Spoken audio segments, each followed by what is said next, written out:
Chine na Chine na Chine na Chine na Amérique. Chine na c'est caractère Paul. Ça est bon. Question. Chine na Amérique.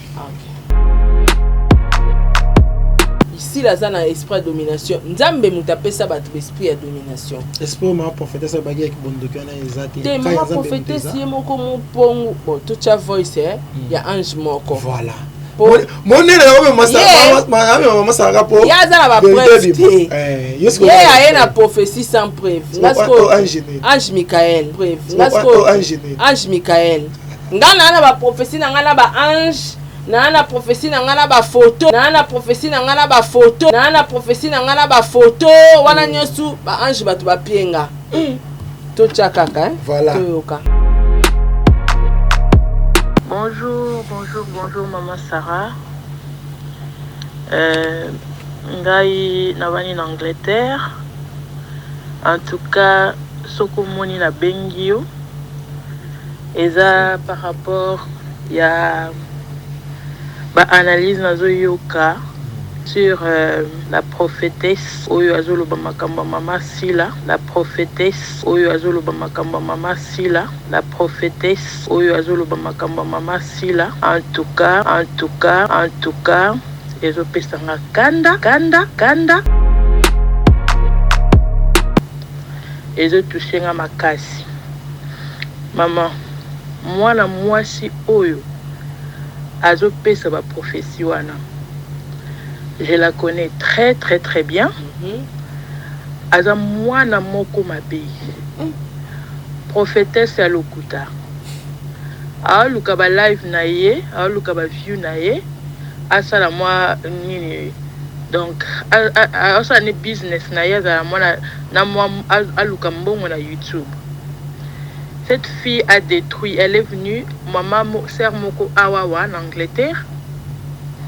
Avandi saye na ndako akimaka epana bango ex-sœur wana azwaka ye amemiye na ndako ya fi wana na mutema malamu po fi wana aza amwasi malamu.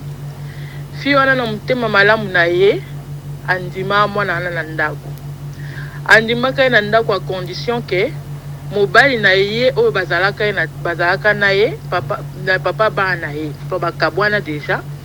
Donc papa ba ni wana il fallait akene kotuna azongisa mwana mwasi wana epa na bango ye prophétesse atuna elo nini akimilaka ndako.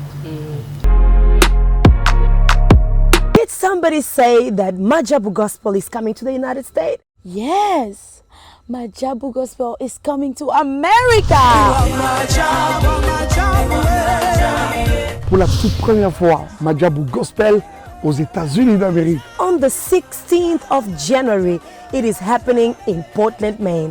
An amazing, life-changing and epic concert. Et le 23 janvier 2022, bien sûr, à Dallas, Texas. Je peux m'imaginer combien la gloire de Dieu sera présente. For 2022, it's gonna be glorious. The whole Majabu Gospel team will be there. And we cannot wait to share this moment with you. Retenez ça très bien. Le 16 janvier 2022, nous sommes à Portland, Maine. Et le 23 janvier 2022, à Dallas, Texas. Invite a friend, save this to date, because you don't want to miss it. And I hope to see you there. Soyez bénis.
Ayo.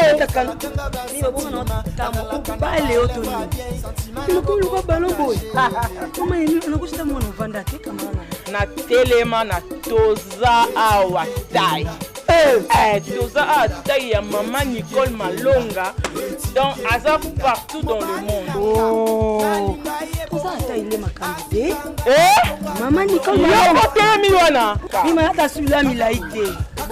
Anabuaka na ngati Maman Nicole Malonga makambia. Na kuma kelo mkusi. Ça complexe. Una solinga mezi nyoso linga.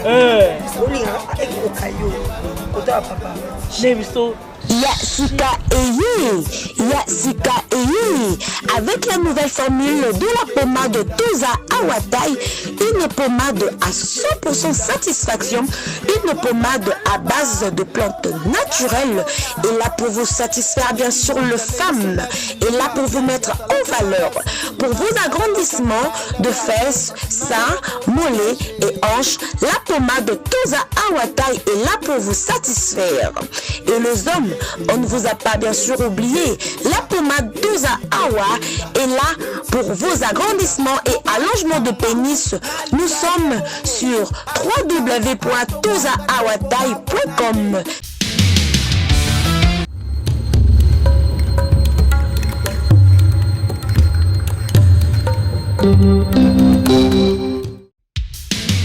Merci, joie libre. Donc, c'est que la comité, vous signez content en Aïe. Mais pour vous, mon bien, vous avez la scène mon corps. Sarato la TV. Vous abonnez. Vous m'avez content en Aïe. Nous avons signé la Barça. Nous avons 10. Il y a équipe. Nous avons Suisse. Il y a Messi. Il y a surtout. Il y a Barcelone, il y a le monde entier. On va dire la famille, non, mais dans le monde entier. Tous abonnés. Nous Sarato la TV. Vous avez un contrat en Aïe. Merci à vous.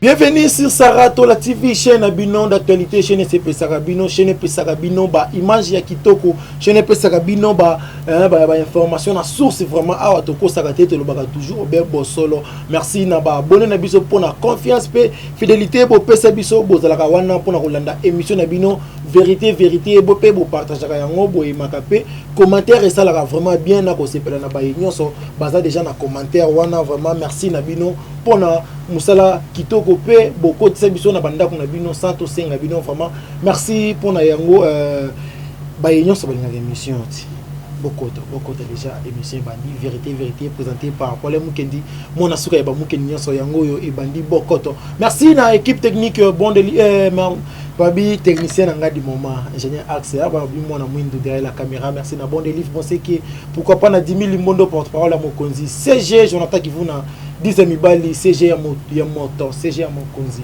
babi bientôt beaucoup album na bino babi boyo kandendule mikolo yo ndule o elingaka répétition ya Diego Milito yaka na bandali wana chez Joli okoyoka vraiment ba mélodie ya kitoko koyoka ba musique ya mai mazali mai maleka na mai makozala vraiment kitoko na bai oyo balingaka musique boya bi côté kuna boyoka musique ya kitoko voilà na émission na bino na yambeli bino Bingazor de la presse et azali chroniqueuse azali pe nenge bato bele babengaka ba kombo nyonso na mwa de na commentaire mutu acha kombo oyo ye abengaka ye vraiment mama Sarato la oyo to ko développer na ye na analyse auto ko ça na les longa na ye par rapport ya artiste comédien babi papa Coco Joko vraiment et ko ça la passe pona likambo ya artiste comédien papa na biso Coco Joko abeli liboma bakenda ko lokotaye na ipen kuna vraiment avant na kuna te mais akeko se trouver kuna to ko mi ko so lango vraiment na mama Sarah parce que azali mo panzi sango artiste comédien bazali bongo bato oyo biso to solo la kana bango vraiment et ko ça vraiment bien mais na analyse na biso to ko toucher moi ba point ebelé par rapport à neto misana ko ça l'analyse to oyo yakamba mo to le bela ba information eza de autour le bela fama et ça la vraiment kitoko merci na maître avocat na ngai esprit libre Hervé Kadibwe bambote bisika yozali ototombe autrement dit otokolo balelo et les otokolo balobi Montréal sokoza même langage na ngai okofungola nga plateau na ngai bande ko ba découvrir invité na maman Sarah bonjour Bonjour Paulin, bonjour Nabalandinho ya Saratola TV. Bonjour Naba vrai nanga, groupe WhatsApp nanga mobimba. Namoni président bébé, namoni la présidente maman Nathalie. Namoni Dalia Onyema, en tout cas on permettre ngana boire abango. Bana nango déjà. Yo nasuka yo boire kati. Yango na ebandeli na tika yo. Namoni papa Edi MK, Eliezer Kanu. Sarah Abwele et puis Kalala, Pamela Kabeya, Sele Kinkela, Rose Bonga, Namoni Ozia Masamba, Namoni Sol Mbemba, Namoni Banderonios, Nana Bafana, Maman 4R, l'enfant mystique. En tout cas, Banderonios, tout, vrai Penda, fidèle à Saratola TV. Et Bambo Tenabinonios, tout, tout Rolanda Bisso Siko. Et sans plus tarder, n'a pas sponsor, n'a plus Paulin. On est ma charge. Donc, boutique Zarina. Kalate pour découvrir boutique Zarina, la Bilili. Et Bissida, salon Bissida, place au Wapi, Basibako s'est retrouvé na Kabelo. Sur l'ingi penda Kabelo, il y a ba couleur news tout, na Bissida Rosona Oyango. Donc voilà, pourquoi pas na Madjabou Gospel, Madjabou Talent, Azir, mafuta ya papa, mafuta ya bana mibali, ezo bongisa poso, ezo traité, ezo hydraté, et puis toza awata ya maman Nicole Malonga, quand maman Nicole Malonga, quand des bozomona na ba publicité wana. Donc voilà, merci beaucoup na l'homme selon mon cœur, papa Diego Milito. En tout cas, merci na bino tout. Bandeko bochara ba commentaire ope bofingaka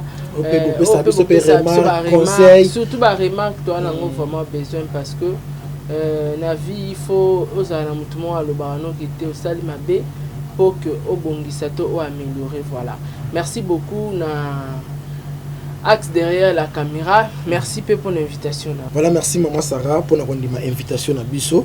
To me raconter analyse par rapport à Marambo et reliera na réseaux sociaux.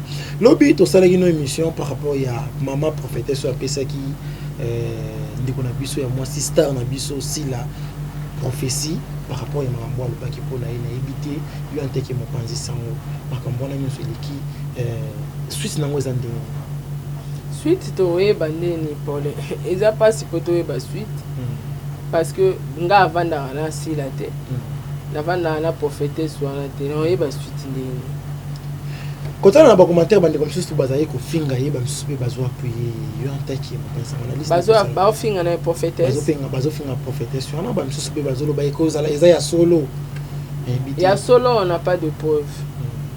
Il y a solo preuve ezate prophétesse wana so ba biba bakangaye alakisa ba preuve ya nini asola na nzamba ngo alakisa bisute. Donc des fois il faut une sagesse ya qui prophétie. Sagesse c'est tant que homme de Dieu ba ebiso que muto azana dokimoza na sagesse ozana façon nini ya répondre to ya ko expliquer to ya ko lobela message. Alors ye moko la fille aza sainteté sango na ye makam na ye déjà panzani sango na ye ndia na maboko na nga donc CV na ye eza diana CV na ye c'est ma prophétesse muta a prophétisé pour la vie ya mu CV na ye yo poza na CV na ye ngape na komi prophétesse na ye masa ezo kipete oyibi bomo chanzambe benza bomo belisa muto nzambe kasi nzambe avandi azotala pe komone to saela nzambe o akela likona sete ngape na osela ka nzambe ya salelo alakisi wana ya lokuta wana yeba wana pika alakisi ndo pe alakisi ka même nzambe ndeto salela ke biographie na yo ko pesa biso boza na CV na yo boza nini Paulin on dit melangate qu'est-ce que peut passer un message fondi manga Paulin oui pose le message à maman prophétesse la fille avant en Angleterre voilà na Newcastle na ville mo ezaka na kati ya Newcastle wana babenga ngo Middlesbrough avant na kati ya Middlesbrough maman prophétesse comment ni émergide maman émergide na CV na Monika nde yo pesi prophétie ya sila mutafundi yo te ngape na woya na prophétie na yo po ngape na ba prophétie na nzambe ana o alakisa ke mamba sila nzambe alola te nzambe o alakisa ke mamba sila nzambe wana pe kaka alakisi ngape vi na ye Non, il y a des problèmes. Je suis tant que la qui se vit na ya la qui sonne na vie na abimana mobala batu. Abimana mobala batu. Abotola libala batu. Ye mobali wana za évangéliste na royana kombo na ye. Wana ba photo. Mobali wana za évangéliste, ye fifi wana za na à partir à 30 ans, si 35 ans, aleki 35 ans te. Ana âge na katikati wana. Na royana nyonso, na royana photo ya évangéliste wana, basala bolingo évangéliste na prophétesse. Aza na ye aza bato balobaka abomba bondoki na ye na sima nkombo ya Yesu. Na mela kati na ye we batami na sima na ye ndoki penda ya kosaka na te mupongu. Oh baloba baka mupongu. Uchini mupongu. Merci. Uchini mupongu. Toza na président Moluba te pour les timbati. Bazonga na musala ndenge. Voilà.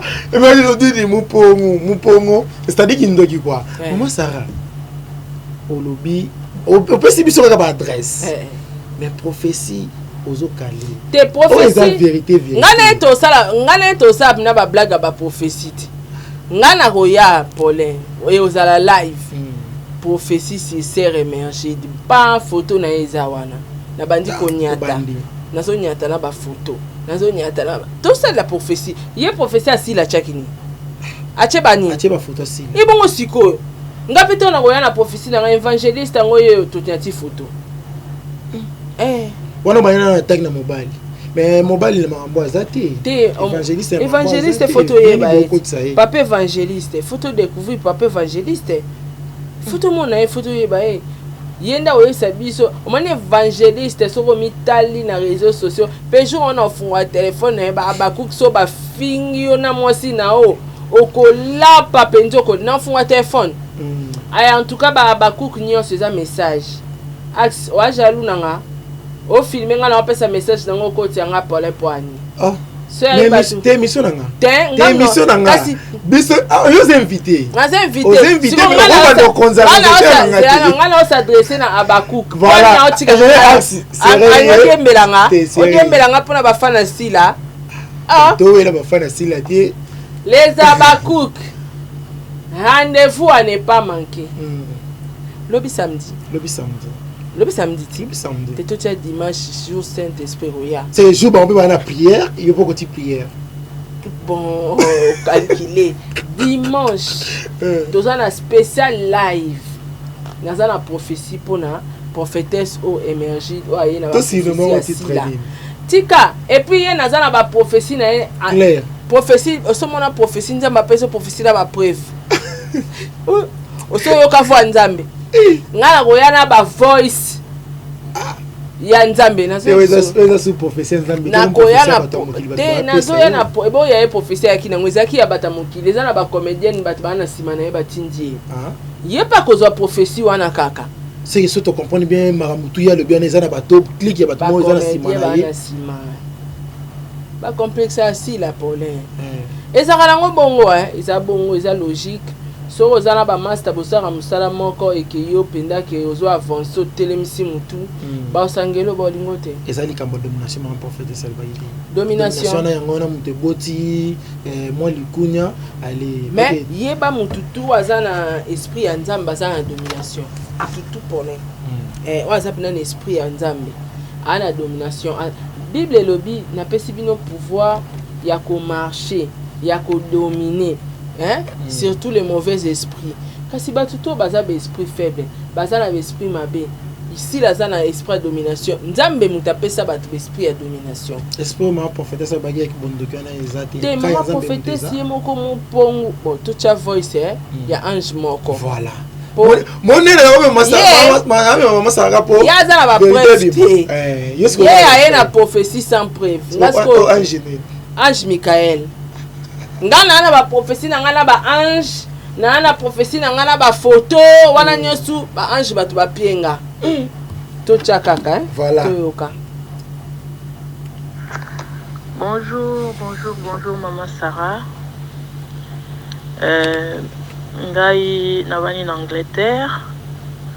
En tout cas soko moni na bengio Et ça, par rapport, il y a analyse dans yoga sur la prophétesse Oyo Azolo Bamakamba Mama Sila.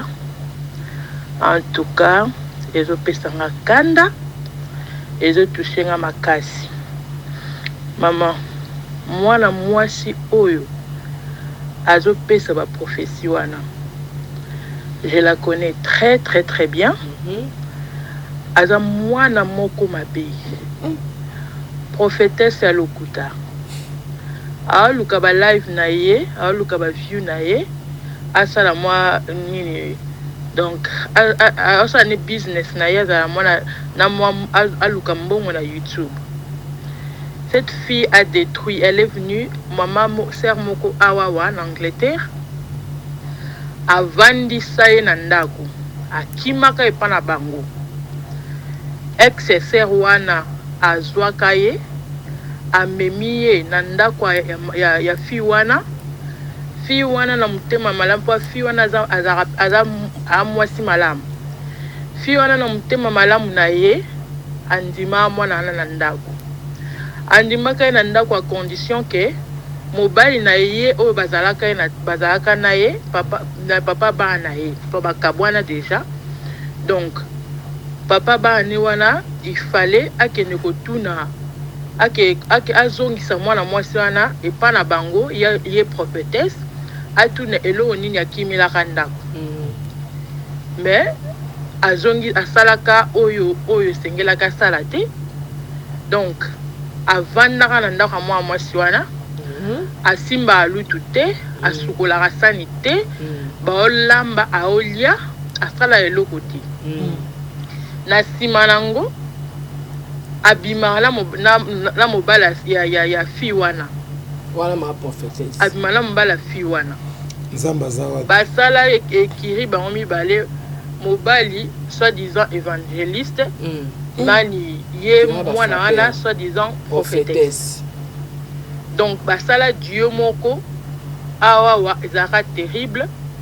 Donc la fille même aya obenga la fille wana na ndako atiaka ultimatum ayebisaka papa bani na tango wana ayebisaka ye abimisa ye na ndako. C'est une très mauvaise fille.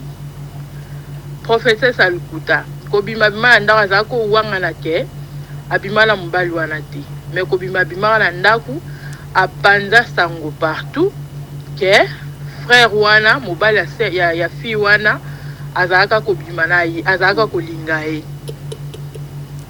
Donc ozomona nyonso oyo ezolekana na nini na Facebook na YouTube pardon nyonso ezolekana na YouTube et boza kutu obligé ya osala ba live wana te boza kutu obligé ya osala ba analyse wana te parce que c'est une mauvaise fille. Papa na ye ba boti ne ba disown ye kutu. Donc na sens que donc ba kipake soute bachaye musika ba kipake soute azali délinquante. Elle délinquante. Elle ne se lave pas. C'est une fille très sale. Nazo mona bozosala ba live yaya eza nango na litombati. Elle-même sa vie n'est pas propre. Sa vie à elle-même elle n'est pas propre. Alors il faut seulement laisser tout ça. Donc j'ai essayé de t'appeler parce que nangana sono mukeme lokola oyambi te problème ezate. Eza juste cas que ezosala pasi quoi. Ya omona muto ye moko tambola na droiture te muto ye mokutu azokuta tondi masumu azostelema aloba mabe pona bato ba prophétie tengama. Donc il faut simplement so la na mama sila il faut tout simplement ko ebisa e ba bossa na baza ko obligé à répondre et bo peseka ba beza pamba. Bo peseka ba beza pamba bozana bino obligé te yaya. Bozana bino obligé te à répondre à. C'est une fille, elle cherche où sortir. Ah lukaneka ba eskanya. Azana za kimbangiste. Atika kimbangiste akota Branham. mais so tali na ba nini na ye comme ba fi wana Emerbi Yambuya comme moni total ya mwana Emerbi Yambuya baza ba kimbangiste mais yenda bima toyeba te soki eza abela mutu toyeba te soki eza ba nerf ba trouble mémoire azwa azaka rasoka lalia la muki bobo azoyoka donc etambola sango batu ko koto mutu mota ki pareil batu aloba mo ke c'est que mwana naza na misala mabi donc aya na ndako ya mamala donc makambe beba ka donc c'est pas une fille à suivre maman, c'est pas une fille à suivre en tout cas aux ala bien c'était juste moi message na pesayo et juste il faut tout simplement oublier ça. Il faut tout simplement ko bossa na mo. OK. Bon, bonne journée à toi. Zamba pambola yo. Gros bisous. Bye. Bye. Voilà, merci maman Sarah, j'espère que tu vas ici biso na yo na baye o bakolanda biso na Sarah to la TV. Soko meki sou que soit prophétesse na bomi cash. Te ko bomena en cachité na ningina tuna quelques questions par rapport à mambo to tuko yo kanga na yo. Ya liboso maman Sarah, mutu oyo atindeli yo voice. Elle a une peso prouver que yé ayebi bien. C'est là. C'est là hein. Pour bako au pays ni code o et à plus combien plus 44 la fille a zala mbokani plus 44 baza même pays. Merci. Maman prophétesse à Liboma, maman prophétesse à Solo. Maman Sarah mais on a encore répondre cause la mboka moko la kisi ko Baba sokolate pole va prophéter donc yo ti osali ici la live sokolate yango da jalouse à maquillage à solo te ya solo poye babi azana moins de 35 ans mazo biselonga ba koko na nzoto wana ko ba koko sko atali ici la za bengebu busila mukolo na comprendre jalousie ce que les places c'est-à-dire maquillage et mobile na évangéliste bona ko chabino na réseaux sociaux kaka lelo na miniature nazo nyata bino mibale live dimanche boki ba ange ne ba otindela nga ba plan dimanche prophétique dimanche na ebisio prophétie ya prophétesse ya kosarana te comment Sarah ngana lingi pe na yeba makambo ndeko nyonso alobi ndabande rote ya embala sima soka zu prophétie ya solo to ya lukuta azala ngana yebi ba prophète pas lukuta bazati après sa prophétie mais lukuta mais azana moi sagesse wana ya epesele mais ya lango lukuta machele ngona sagesse ata sagesse ya te aliboma solo bela aliboma ape aliboma et ça le neko yo mwana mwasi lokola ye na ba âge wana bazolo ba moins de 35 ans ba parents na ye ba sondoli aza bongo ba aza délinquant et c'est ça le ndenge na plus mwana mwasi lisusu aza plein na mopongo aza na ba démon tout oh ba esprit abandonné tout bazana ujini mopongo dini mopongo je me suis beaucoup na massa ça une émission tu vois dégâts voilà comment la montage pour ba as montage moderne pour le bon niveau changer ma parole.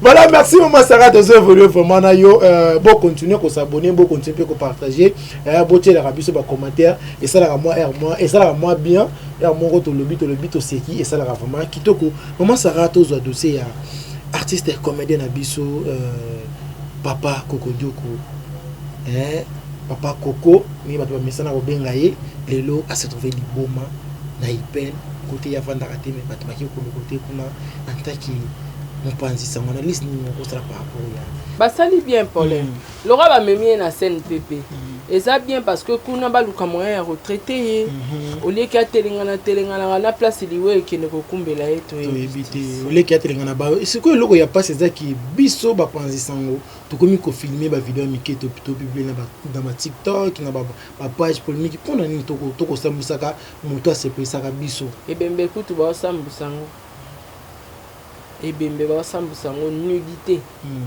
oyo ezalaka envoûtement baosambusa yango bongo so basambusi pa koko nde yo moto opesa bato conseil eza réseaux sociaux ekoma bongo humanisme eyalaka susu te moto aokufa asala accident moto aokufa ole babikisa motu baoyela nao bafilme bazwa nao image mais moto aokufa baomonaka mabe ekomela motu mais bapréféré batya bafilme ole basunga motu wana donc voilà c'est un peu ça soki bafilme batye na réseaux sociaux allez-y comprendre parce que ça yango nde makambo ekomosalema lelo na mboka na biso yango nde makambo ekomosalema na mboka na biso mama Sarah soki eza na conseil oyo okopesa mpona likambo oyo okolobela bajournaliste bajournaliste naa na conseil te parce que muna moto ana façon na ye ndenge asala mosala na ye donc conseil mpenza ya opia bango eza te mpona voilà tokende na ngambo ya baartiste ya comédien bazalaka deja na baassociation mwa ebele mwa bafondation mwa baplateforme mwa ebele nayebi te ti papa koko akóma na baniveau oyo baartiste eloko nini oyo basali mpona ndeko na bango po akóma delese boye akóma balabala bongo aza ye moto ya liboso te baza ebele bakóma balabala soki olobi na baartiste obwakela bango bea baolobe bongo famille ya koko bongo l'état parce que falaki l'état azwa charge na bango baotuna bongo l'état parce que ya koko asala théâtre na RTNC ya groupe salon tala niveau so comprendre bamama wana na bapapa wana basala na groupe salongo baa bato moko boye baicone falaki lelo tobetaka bamasolo na bango na banenge mosusu mais so otali bavi na bango eza nango ka normal kaka ozo comprendre donc bacomédien toko babela bango te parce que bacomédien ebele oyo bazokufa na bamatanga na bango nde tozodécouvrir katika eloko te siko oyo akosunga ya koko ekouta wapi ekouta wapi mais awa ndeko na biso papa na biso Chaka Congo akendaki kolokota ye mpona komeme na hôpital eboti susu baproblème ke non ye ayaka kaka koluka mbongo na zoto baartiste ya comédien na bandeko mosusu ya maboki oyo bakotelemela ye na préféré 1000 fois elukeli mbongo ya Chaka Congo aluka mbongo en même temps asungaka mpe mais ana bato mosusu basungaka ku te asungi yo mpe te aluki mpe mbongo mpe na motuno te bacomédienne baza ebele oyo avant bakóma take lete tya maboko baza na baassociation baza na bambongo na bango baza na ba ONG basungaka bato mais bakokai mpe osunga koko pa koko mais basungi ye te siko Chaka Congo aza nde na bamoyen te mais soki aki abeti porte na barelation na ye ke batya maboko mpona kosunga ya koko mabe ezala nazaki ndeko moko alobi Chaka Congo kosunga c'est bien mais mpona nini kotiaka yango kopubliaka yango yo ozosunga moto ozolobela non c'est normal apublier parce que Koko Dioko aza personne publique Koko Dioko aza moleki nzela te ke neti mwana bude moko bosungi ofilme mpo ani wana esulisungi te mais Koko Dioko aza personne publique alors tanga osala opposé baacte bongo fo monde entier mona po lelo mpe poème eko ozonga boye tobalukeli su Chaka po tovivaka bongo toko balukele mpe Chaka ya yeba ete ke Koko Dioko aza liboma ata memaki esene mpe po ani donc ça serait mieux acte nyonso to azoposé na mambo etali bapersonne publique il faut médiatiser yango voilà maman Sarah soki en tant que yo mopanzi sango soki eza na message okopesa na ministère ya culture et art na biso mpona baacteur na bango baartiste na bango bamusicien na bango baza vraiment négligé eloko nini okoloba en tant que mopanzi sango bon en tout cas mambo ebandi lelo te polin mambo ebandi lelo te ata biso bajournaliste mpe toa négligé non tozwi mpenza valeur te mais na bokonzi ya Faci ya président Faci tomoni mwa respect na bajournaliste ekonomiki kala mpena tozalaki nde lipapa mpenza la gomme journaliste aza eloko te na façon moko mais au moins leo na mboka na biso bakomi mwa korespecte biso mwa respect ya journaliste tobetela mpe Fatima Boko te eza likambo obetele maboko te mais eza makambo mosala eza makambo mosala ke eza babiloko tobandaki komonke barespect ya mosala na biso tobandaki komonke eza logique eza te asali yango mais eza nde ezangaki eza logique na monde entier partout barespecta ya journaliste en tout cas soki oza na carte na yo reconnu koza journaliste en tout cas oza na accès mais kala biso ezalaki journaliste bazotindika bazosala bamenace et au fur et à mesure Dieu merci lelo journaliste akomi mwa kozwa esika nani mpe tozwi mpenza te mais tokomi mwa kozwa esika eza ndenge moko na bacomédien mpe non bazwi esika na bango te bana oconsidéré te baza na oka ndenge wana basila bazoluka na baeffort na bango bakoma bamikomisa na baplace oyo bakomi ale yo émergie soki emerbi moko boye ozala noka na Londres ozala no na Londres oza soki liboma soki oza no salite ndenge bandeko no bazoloba awa obandi na kofinga sila soi-disant prophétie. Vous comprenez? Donc c'est un peu ça Paulin. Et ça on dit comme grave te ngala sepelika ba courage na Chara Congo. Ndenge aboti courage wana ya kozwa ya komeme na scène pepe. Poto ngatola la rato la mutu ya kokwa zate. Ngala ebi master grand frère ya master na ngamongo asala bien. Makamnios tout bien. Un homme responsable aza marié, père de 3 enfants. Babenga famille na bango ka boye ka beli liboma. Bayana c'est liboma e ka brisque. Biso e ya brisque bakanga e wana toke na centre mon wana babika na bango te to batane scène PP. To komine na scène PP bakisi 2 jours après azongi normal. Musupe ezala baba soki malaria musupe baba ezalaka soki tension bebele voilà. Donc ya koko peut-être comme na ba niveau wana mais akena nous scène PP ba garder l'état bazongi c'est moins normal azala ta envie tout monde a rayata que le kama kokipe zate basala ba succès mais a bénéficier pe le côté tamia kufata tout monde ata. Voilà, merci maman Sarah, tout le monde est ata et kozala. Vraiment kitoko eza elo monanga to banda ko to nango mena bosani na to nango kaka tout le monde qui artiste musicien Koffi Olomide asala qui descend sur na habite ceux qui dans la province ni akutana na je mapinga to ba mokonzi ya mapinga na biso moko mais Koffi Olomide azaki antenne et le connaît bendi mwandululu na réseaux sociaux et to bato bazo mitu na ba question belé pour na nini akokaki kolata et lamba mususu te aki kolata teni. Mais pour ngala mon ngweza manque à respect parce que teni ba teni à griffe pe à la neti pour ngala mon neti ko faire la taille na teni à griffe. Mais ce ko ebimi manque à respect parce que ya ki otala mokonza mapinga voilà ti teni à solo. Voilà. Yo la ti teni na wa griffe te koko ya bongote. So ngala en général wana ngana recevoir yete. Et ngana recevoir yete ça manque à respect. Ya musala ya baninga et puis ya teni ya musala ya mboka donc ça manque à respect à cause la moi ngala ta ngona ba clip amba liboso te ko faire tatenia basoda ala tara na ba clip ça passe na concert moi à matina ngo ça passe et ba période mo ba pexa so la ti Pentagone bakangi pour na ba bloc kwa boy civil azoe banate soda azoe banate ko talaka nde ba telemaki wana général abimi lo rambolombolo lo carte quoi au fin de général. Mais mon côté là, pété mon ami qui n'a pas pété le bel côté. Pendant minute on les a qui sous pété, on t'a pété, on t'a classement des batelemi. Donc bimi l'aura Koffi général, bango tout bagarre corner. Vraiment. Ce compagnon on a besoin manque à respect. Teni on a au quoi là on a podium, na scène, na ba place na kindaka. Mais elle aura nga na pas ce exemple sous normal. Et ça le roi non qui otala na qui no toke na un hôpital mo boye toke okuta na médecin directeur à la ti blousa ba médecin asi stéthoscope ache na kingo yo kasko ngapende na ye muto na ye otale na lati kande ya lati na nyati dans une stéthoscope na nyati na kingo moi te que ça manquement ya respect vraiment ya musala baninga ils a respecté. Bana susu balobi lokola ratai ko beta na poto barinkini ya poto leki ya wana ko moki osoni na ba province wana po bande ko na poto ba mona ke te ko fait ki te bisika bitumbe ko bunda. Bon, par rapport à 12, par rapport à triangle la musique pe cause a pe wo. E cause a pe bon. Ke akende ba mona na ba province nti ba Kivu akendaki par rapport à l'embissa dossier. Vous comprenez? E cause a pe vrai.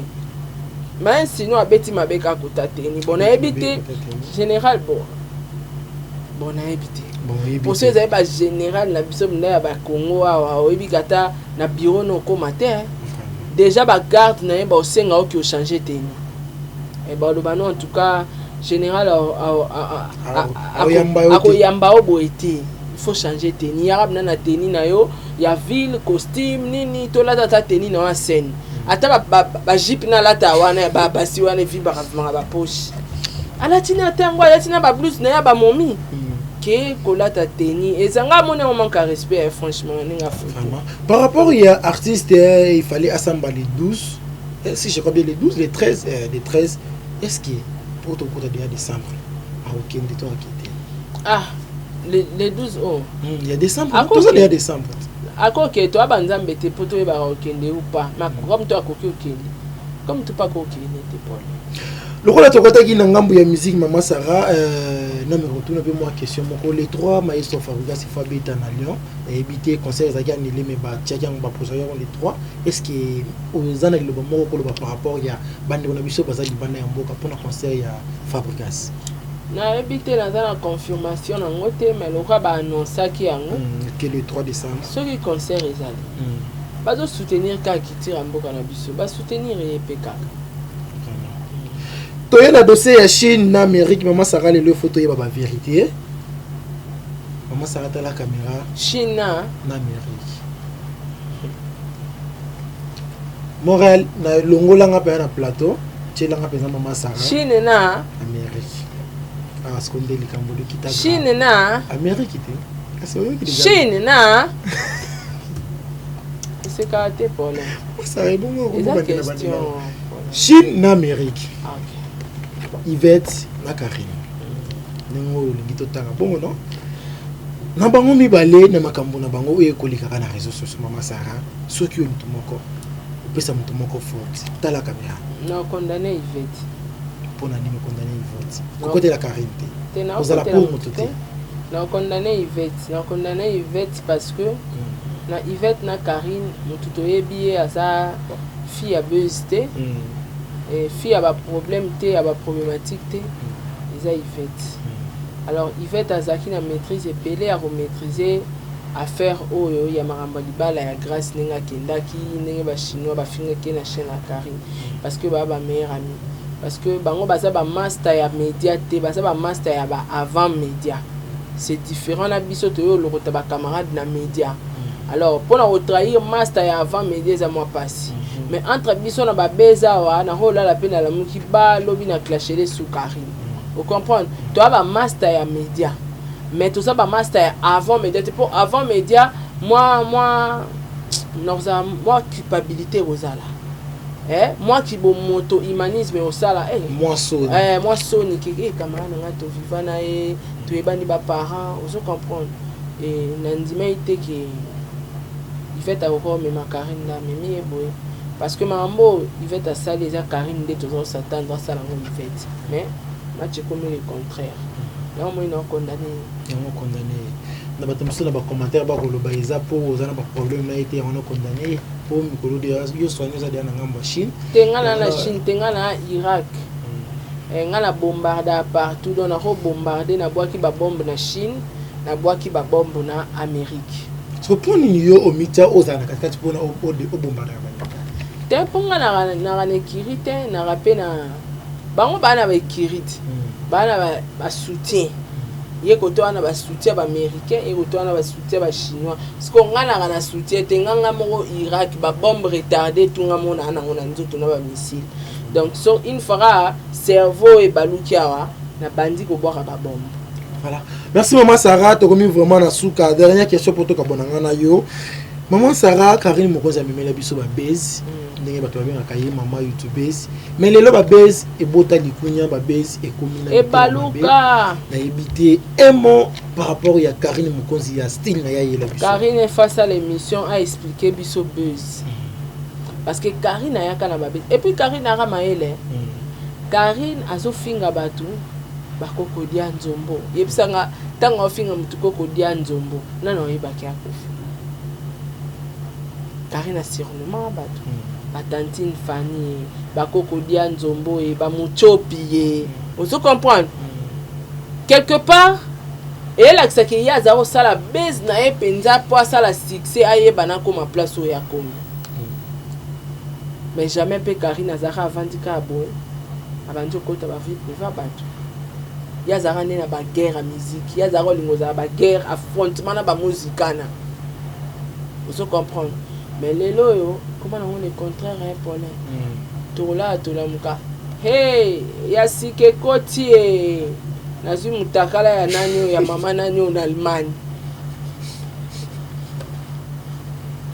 Donc différence ya buzz na auto comment on a lelo eza buzz teta motema mabe. Kala batu basa moni ba Jael show ekiri na bango équipe nationale basala ba buzz. Oyi ba periode ba ofinga na makasi na ba Ken Piana. Na okanzo to malili nzoka nyonso na basaka ba buzz. Ba finga na ebisio buzz. Bakenda bakanga ya Ken Piana moko azaka mwa mutu ebujaka bakeka filmer achela internet na biso basala ba beza suka so tokuta ni tokobunda bitumba basala ba bezi ya suka batikala pe kobunda te oui bisa aussi ba beza à l'époque ya ka ba bezi mais lelo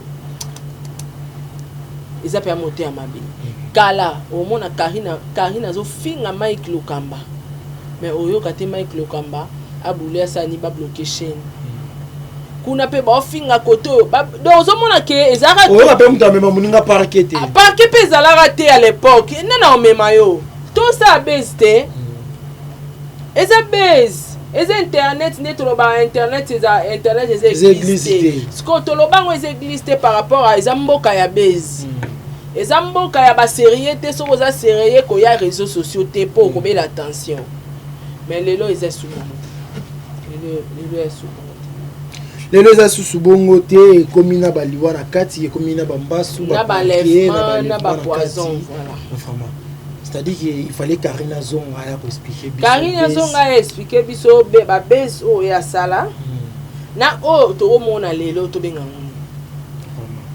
Merci Maman Sarah pour ozalaki disponible pour répondre à ma question na biso nyonso vraiment merci pour le temps au PC biso na habité par rapport à l'émission dernier message na yo na ba tout balandi yo pe na ba o nyonso to lobeli ya na habité ni ko lobela na ba abonné na biso en tout cas eloko loba penzi zate eloko mutu mo abenga bina nga Sarah yo finga nga bana poto ngala na bandeko na poto ngala na bana na poto nana basi ya bandeko nanga bana poto nana ba pire sœur nanga bana poto nana ano nanga za na poto Azir mko na ngwaza na poto Majabu azana Amérique ba sponsor nanga mama Nicole Malonga ana France Tatapo ana poto donc c'est que na fingi ba femme insensée nyonso ya Europe ya Asie Amérique ya Afrique appelle na zwa ki festation mo na part na yo po basi ya poto oyo bazana kati ya buzoba ote ba rozala les ba bake o Sarah fingi ngate ponga natala kaka be mission non na benga te non na commenter na finga te ba o bayaka ko commenter ma finga ba o bayaka ko benga ko contribuer na ba insulte ba femme insensée manque à faire na poto ba o bayaka ko chambongo na bango anje pona ko batu ba finga na bato voilà manque à faire yo chembongo anje ponga na finga mutu ngala onzo mbongo na osani na ngbaoli na le nanga yo gagneni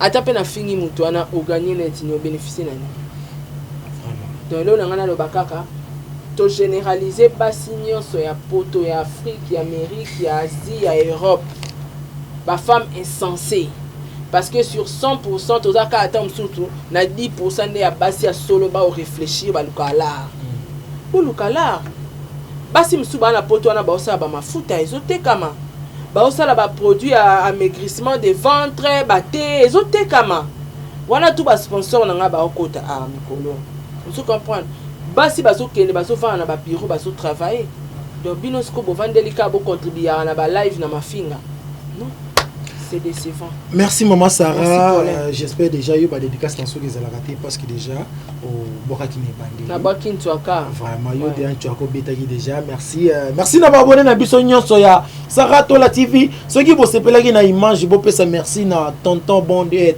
livre na ingénieur axe derrière la caméra babi bana tonton Mibale oyo.